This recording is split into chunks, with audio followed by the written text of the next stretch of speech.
The next morning, the palace of Letheria was alive with movement. Elias woke to a strange silence outside his room, the kind that feels both peaceful and heavy. For a moment he wondered if what happened yesterday was real, the princess choosing him. But as he looked around, the truth settled in. His uniform was already prepared, and a soft light from the corridor invited him onward. A servant, tall with translucent skin and glowing blue eyes, led him to a training hall deep in the palace. The room was enormous, shaped like a dome of crystal with glowing lines carved into its walls. It shimmered as if it was alive. Princess Lyra was waiting. She stood at the center of the hall, her robes flowing. She regarded Elias without a word. "This will be your first trial," she said quietly. "It is not just about strength. It is about trust." Elias stepped forward. "What do you mean, princess?" Lyra smiled faintly. "To guard me, you must understand Viralia. You must learn to move with its people and with its power." She gestured toward a glowing circle in the floor. The light shifted, and suddenly Elias was no longer in the training hall. The air changed. He was in a place of endless crystal towers with strange creatures moving between them. "This is a training vision," Lyra explained. "Here, you will face trials that test your mind, body, and will. You will have no weapons. You will have no allies, only your trust in yourself." Elias swallowed hard. The challenge was clear. The first trial began immediately. Figures appeared, moving toward him with silent speed. They were shadows, shifting shapes without faces. Elias tried to move, but his body felt slow. The shadows surrounded him, their forms pressing close. Then he heard Lyra's voice inside his mind. "Trust your instincts." Elias closed his eyes and moved without thinking. His hand struck not with strength, but with certainty. The shadows dissolved into light, leaving him standing alone. Lyra's voice came again. "Good, but the trials are not over." The next challenge tested his mind. He found himself in a vast chamber filled with illusions. Scenes of battle, loss, and betrayal played before him. He saw himself failing, letting the princess fall. Doubt and fear pressed on him like a weight. Elias clenched his fists. "These are not real," he said aloud. He forced himself forward, ignoring the illusions. One by one they vanished until only the circle of light remained. Lyra's voice was calm. "You passed. Trust comes from knowing yourself." Elias opened his eyes. The hall returned around him. He looked to the princess. Her expression was unreadable. The trials continued for days. Elias trained in combat, learning the ways of Viralia, movements unlike anything from Earth, skills that seemed to flow naturally from the crystal itself. Lyra watched him closely, testing not just his skill but his determination. Through every trial, Elias began to understand something new about himself. The human spirit was stubborn. It refused to bow even under impossible odds, and this, he realized, was why he had been chosen. But outside the training hall, something was stirring in Viralia. Whispers moved through the palace corridors. Nobles met in secret chambers, speaking of the princess and her choice of a human guard. Many saw it as a sign of weakness. Others feared it was part of a larger plan. Captain Terran, a high-ranking Virelian officer, was the loudest critic. He spoke openly to others, saying Elias could never truly understand Virelia's ways. "The princess has made a mistake," he said to his circle of nobles. "Trusting a human is dangerous. We cannot allow it." Lyra was aware of the growing tension, but she did not answer her critics. She focused instead on Elias, drawing him deeper into his training. One night, after another day of trials, Elias stood on the training balcony. The city below shimmered with light. Lyra joined him silently. "You are changing," she said softly. "But so am I." Elias looked at her. "Why did you choose me, princess?" "You still have not answered." Lyra's eyes seemed far away.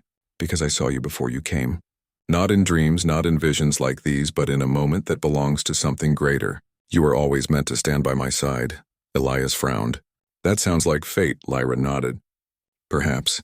But fate does not act without trials. You will face more than training. There are forces in Viralia that wish to harm me, forces that will test us both."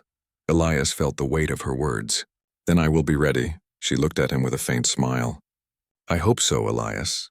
For what comes next will decide more than our fates. It will decide the fate of worlds." The next day, the palace buzzed with activity. Preparations were underway for the Unity Festival, an event that celebrated peace between Viralia and the Galactic Council. Nobles from dozens of worlds would attend. Elias was assigned full protection duties for the princess, but whispers followed him wherever he went. Nobles passed him with looks of doubt. Guards watched him with suspicion. Elias understood that he was not just guarding the princess. He was guarding her against not only enemies outside the palace but also enemies within. As the sun set over Letheria, casting the crystal towers in gold, Elias stood again beside Princess Lyra. She looked to the glowing horizon and said softly, "Tomorrow begins something greater. You must trust yourself, Elias, and trust me."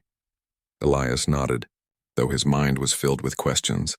Somewhere in the shadows of Viralia, something watched them both, and the trials of trust had only just begun. The morning of the Unity Festival dawned bright over Letheria. The city shimmered in colors of crystal light, and the air was filled with music unlike anything Elias had ever heard.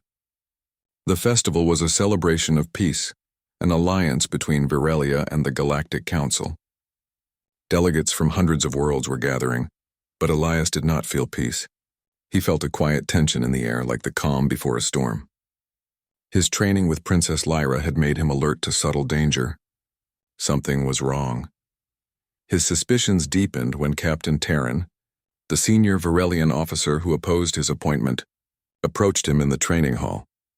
"Captain Trent," Terran said quietly, his tone sharp, "the princess trusts you, but many do not. There are whispers of plots against her. You must be careful." Elias frowned. "Do you know more than you say?" Terran's eyes narrowed. "I know enough. There are forces in this palace who wish to see her dead, and if they succeed, the peace of Viralia will crumble." Before Elias could reply, Terran left. His words weighed heavily on him. The Unity Festival was meant to be a moment of celebration, but now it felt like a battlefield in disguise. Later that day, Elias found himself in a quiet corridor of the Crystal Spire. Princess Lyra joined him without knocking. Her presence was calm but determined. "You look troubled," she said. "I spoke with Captain Terran," Elias replied. "He warned me of a plot against you."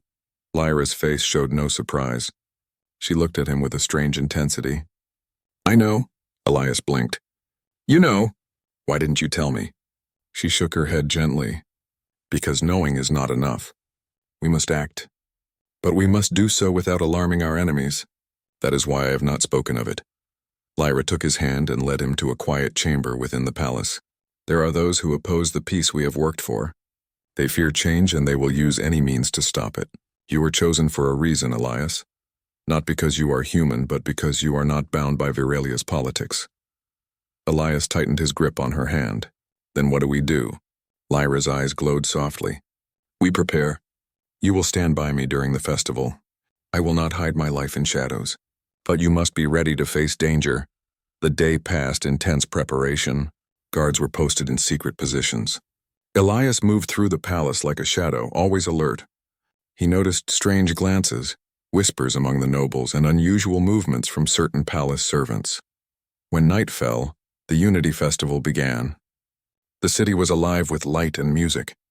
The crystal spire pulsed softly, casting waves of color across the floating city. Delegates and nobles walked in flowing robes, their faces filled with awe. The festival was a spectacle of harmony between worlds. Elias stood close to Lyra, scanning the crowd. She moved among the guests with grace, her voice calm and warm. But Elias noticed her eyes. They were always watching, always searching. Hours passed without incident, but Elias felt the tension grow. Every sound seemed sharper, every shadow heavier. Then, in a quiet moment, Lyra slipped away from the gathering and approached Elias. "There is a place you must see," she said softly. She led him to a side chamber. Inside, a holographic map of Virelia floated in midair. Symbols marked certain points in the city. One in particular glowed red. "This," Lyra said, "is where the threat comes from." Elias leaned closer. "An assassination?" Lyra nodded. "During the festival, when the city is at its most crowded. If they succeed, the peace we have built will fall, and war will follow." Elias's jaw tightened. "Then we need to act now." Lyra shook her head. "Not yet. They will expect an attack. That is why we must wait. We will use their own certainty against them." "You must trust me." Elias looked into her eyes. He saw no fear there, only quiet resolve. "I trust you, Princess." Lyra gave a faint smile. Good, but trust is only the first step. You must understand why I chose you. She stepped closer, her voice dropping to a whisper. I saw this before you came to me, a vision. You were already by my side, protecting me. I do not know why, but I know it is not by chance. Elias felt a chill. A vision? Yes, Lyra said. Something greater moves in the galaxy, and you are part of it. Before Elias could ask more, a sudden disturbance rippled through the chamber. Guards rushed past, shouting warnings. The festival was under threat. Lyra's eyes sharpened. It begins. They hurried toward the heart of the festival. Elias moved beside her, alert to every movement, every sound. The crowd was unaware, caught in the beauty of the celebration. But Elias knew danger was close. From the shadows of the crowd, figures moved with purpose. Their movements were quick and silent, their faces hidden beneath masks.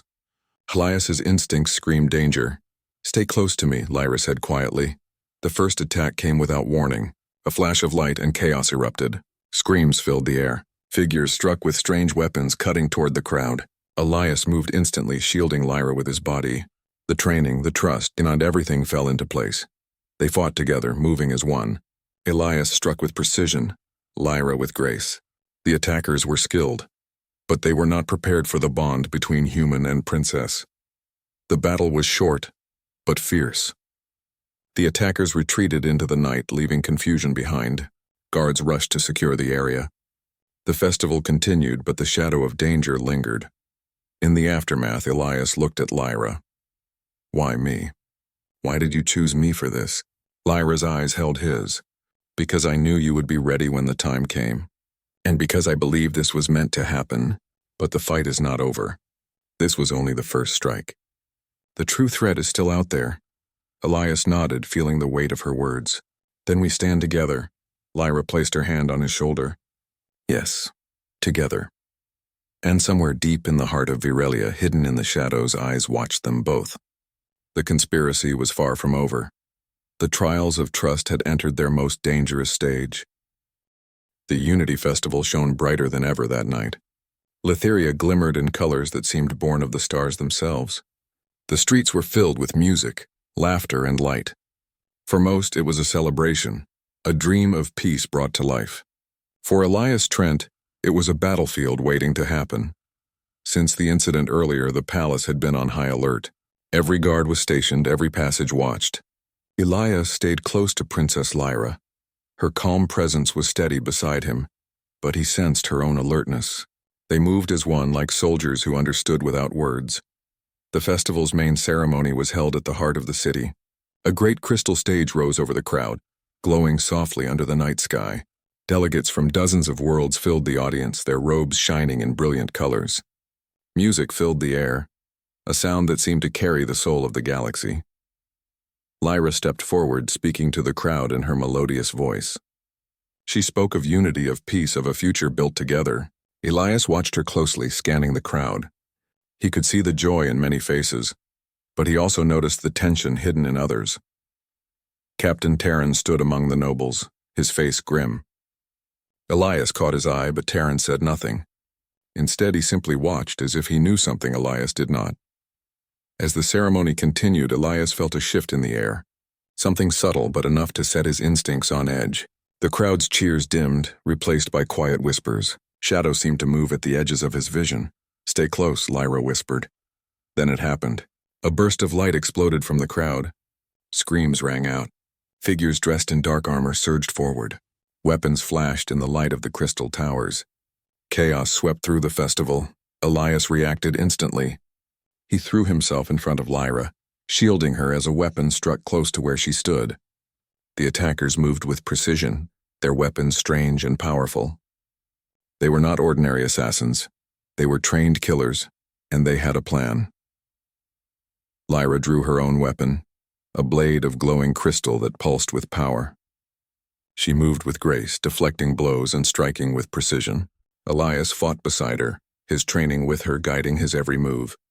They moved in perfect rhythm, covering each other without a word. The crowd scattered in panic, but Elias kept his focus. His eyes scanned every movement, every shadow. One attacker moved toward Lyra from behind, faster than he expected. Elias reacted, throwing himself in front of her again and striking the attacker with a powerful blow. The figure fell unmoving. Lyra glanced at him, a flicker of gratitude in her eyes. But there was no time to linger. More attackers pressed forward and the battle became fierce. Elias and Lyra fought through the crowd, each step bringing danger. The air was filled with noise, shouting, the clash of weapons, and the hum of strange energy. For Elias, the battle was more than just defense. It was proof. Every moment he protected her was proof of why she had chosen him. Her trust had given him strength. His determination had given her safety. Finally, with a powerful strike, Lyra sent the last attacker retreating into the shadows. Silence fell over the battlefield. The crowd stared, shocked. The festival was broken, the joy replaced by fear. Elias stood beside Lyra, breathing heavily. Around them, guards moved to secure the area. The nobles whispered among themselves, their faces pale. Captain Terran approached quickly, his expression grave. "The threat is greater than we thought," Terran said. "This was only the beginning," Lyra nodded. "I know, and we must be ready." Elias looked at her. "Why did they target the festival? Was it to kill you?" Lyra's eyes were steady. "Yes, but there is more. This attack was a distraction.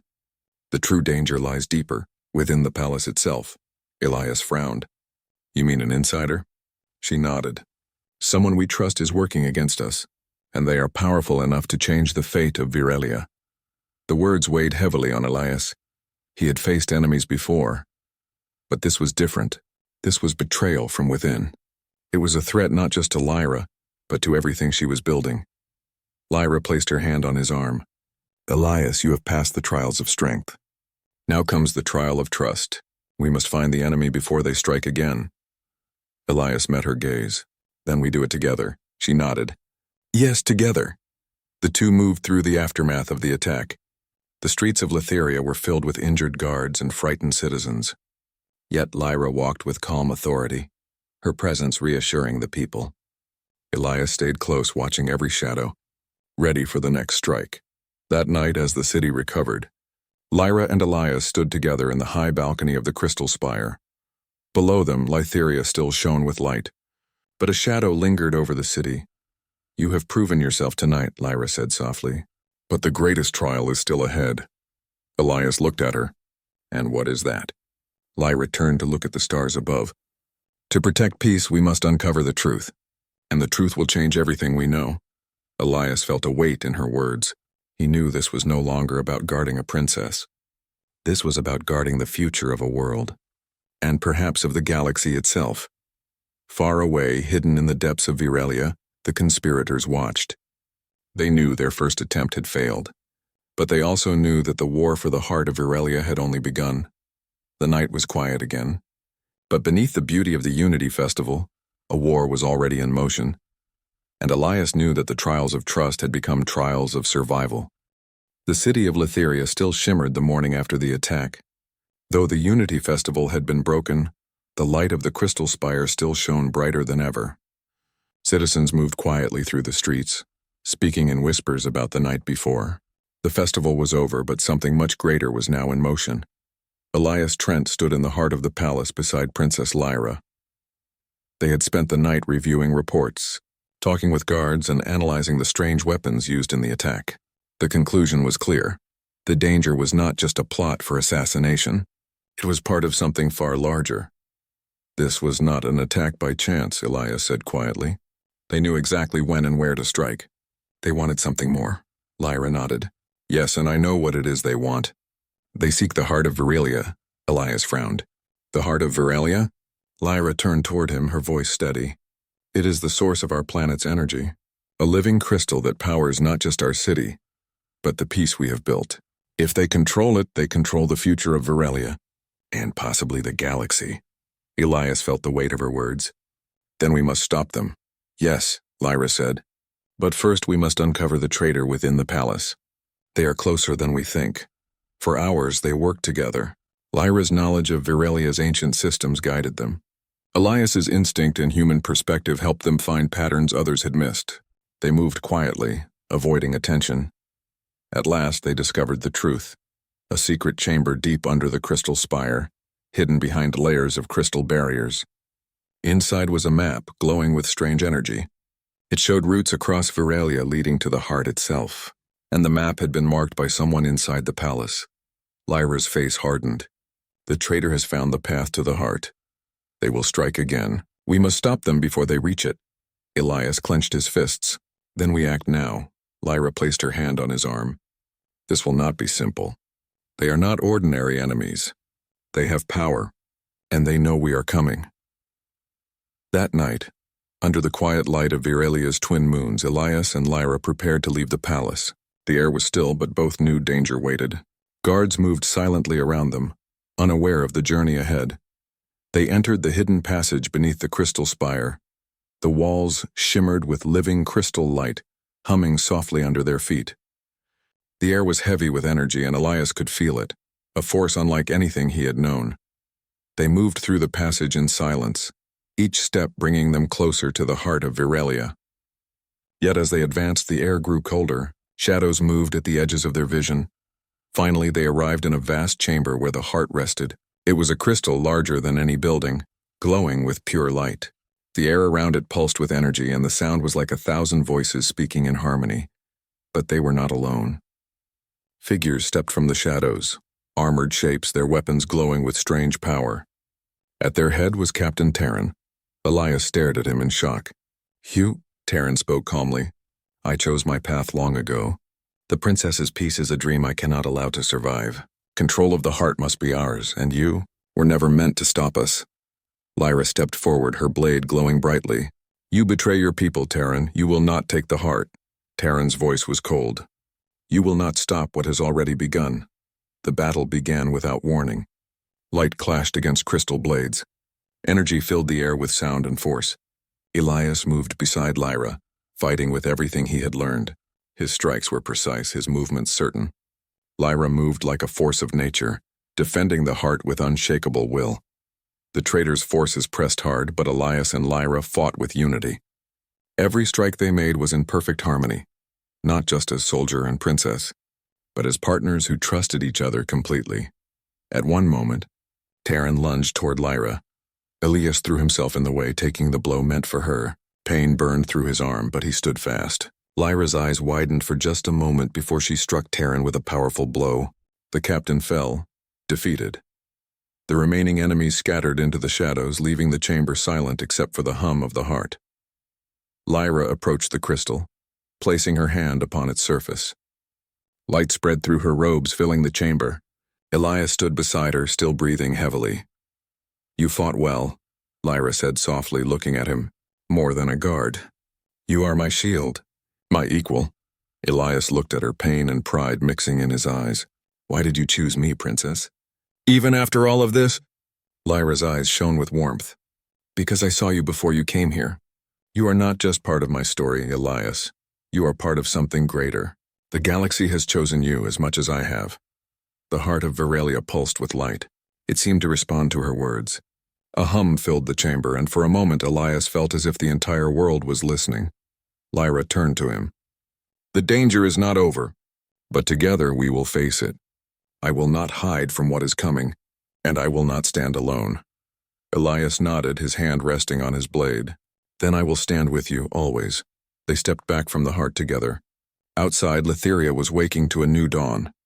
The battle had been won, but the war for peace was far from over. As they emerged into the light of morning, Lyra spoke softly, almost to herself. "This is only the beginning. The galaxy calls to us, and we must answer." Elias looked at her, understanding now what she meant. Their bond, forged in trials and battle, was more than duty. It was destiny. Together they walked toward the crystal spire. Far above them, the stars shone like watchers of fate. And somewhere beyond the edges of the galaxy, something stirred. A force greater than any of them had known. The story of Elias Trent and Princess Lyra was not over. It had only just begun. The war had lasted longer than anyone could remember. Centuries of battles, treaties, betrayals, and resistance had shaped the history of the galaxy. The Dominion of Xylar had become the greatest power ever known. They ruled thousands of star systems, controlling vast fleets of warships, advanced technology, and a strict system of laws that bound every corner of their empire. Humanity had been one of the last civilizations to resist, For decades they fought with courage, but they were outnumbered and outgunned. Human fleets were destroyed one by one, systems fell under Dominion control, and every victory for humanity was met with twice the Dominion's force. Now, in the year 4579 of the Galactic era, Earth itself was gone. The orbiting city of New Haven, the last stronghold of human resistance, lay in ruins. The Dominion declared victory over humanity. Their warships filled the skies above Earth's remains, and broadcasts across the galaxy announced, "The humans are no more." The war is over. Most of the galaxy believed it. To most species, humanity was finished, but not all.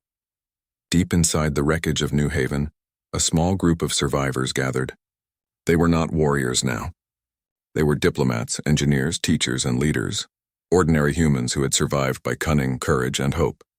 Among them was Ambassador Ilara Vance, one of the most respected human diplomats before the war. Her role had once been to negotiate peace, but war had changed everything. Now she carried a new mission, a mission that could change the future. Ilara stood on the balcony of what remained of the council chamber in New Haven. The city was silent except for the hum of distant Dominion patrol ships. Below, the wreckage of once grand towers lay scattered like broken dreams. The air smelled of metal and dust. She felt no anger, no fear, only resolve. Humanity had been beaten, but it was not yet defeated. "Ilara," said Commander Ryan Holt, her closest advisor, "we cannot fight them. Their fleets control the entire system." Ilara turned to face him. Her expression was calm but firm. "This is not about fleets, Ryan. This is about survival. Not just of our people, but of our name. The galaxy must remember humanity, or we will vanish without a trace." Ryan looked doubtful. "We are hiding in ruins. We have no weapons, no allies. How can we make them remember us?" Ilara smiled faintly. "We don't need weapons for this. We need something stronger, the truth." She walked to a damaged table and pulled out a small encrypted data crystal. Its surface shimmered faintly with encoded light. "This contains knowledge the Dominion does not want anyone to know," she said. "If we can deliver it to the heart of the Empire, it will change everything." Ryan's eyes widened. "The heart of the Empire? You mean Zithera? That is suicide." "Perhaps," Ilara replied. "But we have no choice. If we stay hidden, we die as ghosts. If we go forward, we may give humanity a voice again, and voices can change history." For days the survivors prepared. They repaired an old stealth ship hidden beneath the ruins. They gathered supplies, forged false identities, and studied the Dominion's laws. Among the data in the crystal was something curious, an ancient law, Rule 108, buried deep within Dominion archives. It spoke of victory, treaties, and the rights of survivors. Most had forgotten it. The Dominion certainly had, but Ilara had studied it. She knew it could be the key. On the eve of their departure, Ilara stood again before her small group. "This is no longer about winning a war in battle. This is about winning a war in mind and spirit. The Dominion believes they have won. They believe we are gone, but they have forgotten something." Commander Holt stepped forward. "What is that?" Ilara's voice was steady, filled with conviction. "They have forgotten Rule 108. The group looked at her, puzzled. She did not explain. She only nodded and said, "We leave at dawn." The night was long and quiet. No one slept well. Outside, Dominion patrols moved through the wreckage, but none suspected the humans were preparing their last mission. By the first light of the twin suns, the stealth ship was ready. Ilara and her crew boarded. The ship was small, built for speed and secrecy rather than battle. Its hull was patched and worn, but the engines had been tuned for a single, dangerous journey to Zithera, the capital of the Dominion Empire. As they launched into space, the destroyed surface of Earth fell away beneath them. Stars stretched ahead like threads of light. Silence filled the cabin, but it was not emptiness. It was determination. For weeks they traveled in stealth, avoiding Dominion patrols. They lived on rationed supplies and their own willpower. Ilara spent hours studying the encoded crystal. Every detail of the law, every possible loophole she committed to memory. This was no longer a diplomatic mission. It was a challenge to the Dominion itself.